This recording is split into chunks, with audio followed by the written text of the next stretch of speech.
বাদ্যযন্ত্র বলতে জ্যামিতি বাক্স, জলের বোতল আর বেঞ্চ, আর তা দিয়েই শ্রেণীকক্ষে বসেই সঙ্গীত সৃষ্টি করলো একদল খুদে, তৈরি করলো মাস্টারপিস।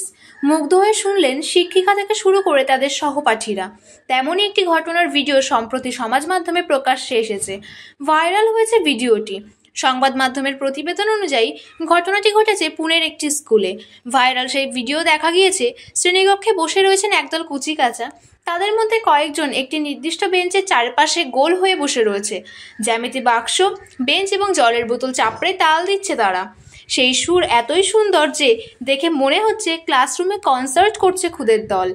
তাদের দেখে বাকি সহপাঠীদেরও হৈ হৈ করতে এবং বন্ধুদের উৎসাহ জোগাতে দেখা গিয়েছে। অন্যদিকে তাদের সুরের মূর্ছনা মুগ্ধ করেছে শিক্ষিকাদেরও। সেই ভিডিওই প্রকাশ্যে এসেছে। ভাইরাল ভিডিওটি পোস্ট করা হয়েছে প্রজেক্ট আসামি পুনে নামে ইনস্টাগ্রাম অ্যাকাউন্ট থেকে। এখনও পর্যন্ত প্রায় 3 কোটি বার দেখা হয়েছে ভিডিওটি।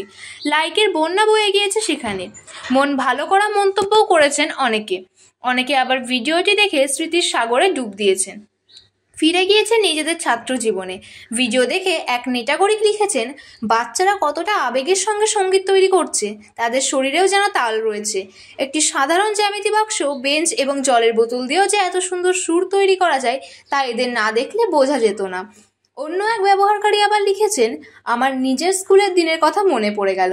আমরা আবার কলমের লড়াই খেলতাম গোল হয়ে বসে।